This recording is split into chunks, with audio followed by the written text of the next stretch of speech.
ಸ್ನೇಹಿತರೆ, ಜೀವನದಲ್ಲಿ ಒಂದಂತದವರೆಗೂ ನಾವು ದುಡಿಬೇಕು. ಅದಾದ ನಂತರ ದುಡ್ಡನ್ನ ದುಡಿಯೋದಕ್ಕೆ ಬಿಡಬೇಕು. 5,61,000 ದುಡ್ಡು ಮಾಡಿದ್ದೀನಿ. ಓಕೆನಾ? ನೋಡಿ, ಇದರಲ್ಲಿ ಎಷ್ಟು ಟ್ರೇಡ್ ತೊಗೊಂಡಿದ್ದೀನಿ ಅಂದರೆ 36 ಟ್ರೇಡ್ ತೊಗೊಂಡಿದ್ದೀನಿ. 36 ಟ್ರೇಡಲ್ಲಿ 24 ಟ್ರೇಡ್ ವಿನ್ ಆಗಿದ್ದೀನಿ, 12 ಟ್ರೇಡ್ ಲಾಸ್ ಆಗಿದ್ದೀನಿ. 1ನೇ ಕ್ಲಾಸಿಂದ 10ನೇ ಕ್ಲಾಸ್ವರೆಗೂ ಫ್ರೀಯಾಗಿ ಕಲಿಸ್ತೀನಿ. ಗುರುವಾರ 10 ಗಂಟೆಯಿಂದ 12:30ವರೆಗೆ free of eye opener stock market class ಇರುತ್ತೆ. ಕರ್ನಾಟಕ ಜನರಿಗೆ ಇದನ್ನ ಸದುಪಯೋಗ ಪಡಿಸ್ಕೊಳ್ಳಿ. ಕಳ್ಕೊಳೋವಾಗ ₹1 ಕಳ್ಕೊಂಡು ಹೋಗಬೇಕು, ಪಡ್ಕೊಳೋವಾಗ ₹2 ಪಡ್ಕೋಬೇಕು.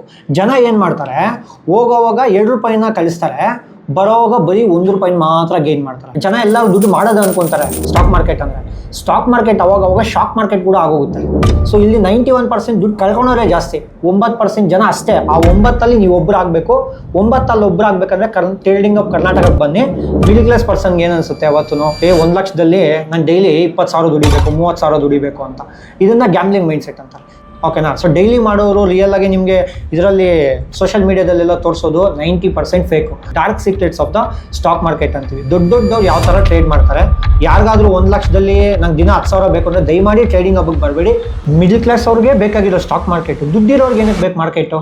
There will be one rule 50-30-20 ಅಂತ. ಅಂದರೆ ನಮ್ಮ ಖರ್ಚು 50% ಇರಬೇಕು, ಎಂಜಾಯ್ಮೆಂಟ್ 30% ಇರಬೇಕು, 20% ಅನ್ನೋದು ನನ್ನ ಇನ್ವೆಸ್ಟ್ಮೆಂಟ್ ಇರಬೇಕು.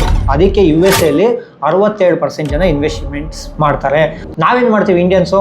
ದುಡ್ಡು ಸ್ಯಾಲ್ರಿ ಕ್ರೆಡಿಟ್ ಆಗುತ್ತೆ, ಇವಾಗ bank account has been credited 1 lakh. First ಬರೋದೆಲ್ಲ ಒಂದು 90,000 EMIಗೆ ಕಮಿಟ್ಮೆಂಟ್ ಇಟ್ಕೊತೀವಿ. ಅವಾಗ ಏನು ಅನ್ಕೊತೀವಿ, ಇನ್ವೆಸ್ಟ್ ಮಾಡ್ಬೋದು ಅಂತ. ಅವಾಗ ಇನ್ವೆಸ್ಟ್ ಮಾಡೋಕ್ಕೆ ದುಡ್ಡೇ ಇರಲ್ಲ.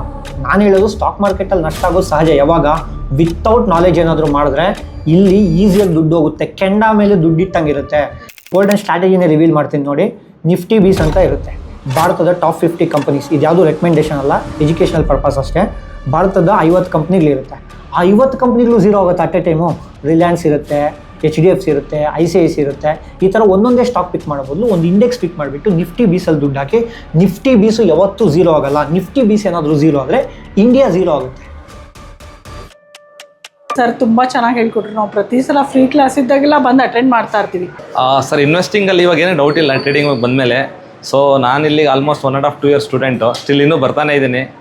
ಸೊ ಒಳ್ಳೆ ಕ್ಯಾಪಿಟಲ್ ಇದೆ, ಒಳ್ಳೆ ಪ್ರಾಫಿಟು ಇದೆ. ಎಷ್ಟು ಇನ್ವೆಸ್ಟ್ಮೆಂಟ್ ಮಾಡಿದ್ರಿ ಸರ್? ಎಷ್ಟು ಲಾಭ ಆಯಿತು? ಸೊ ಇವಾಗ ನಾನು ಒಂದು 7 ಲಕ್ಷ ಇನ್ವೆಸ್ಟ್ ಮಾಡಿದ್ದೀನಿ. ಅದರಲ್ಲಿ ಒಂದು 50-52 ಸಾವಿರ ಲಾಭ ಆಗಿದೆ. ಇದು ನೋಡಿ ನಂದು ಟ್ರೇಡಿಂಗ್ ಪ್ರಾಫಿಟ್, ಇದು ನನ್ನ ಇನ್ವೆಸ್ಟ್ಮೆಂಟ್ ಪ್ರಾಫಿಟ್ಟು. ಸೊ ಓವರಾಲ್ ಒಂದು 23,000 ಪ್ರಾಫಿಟಲ್ಲಿದೆ.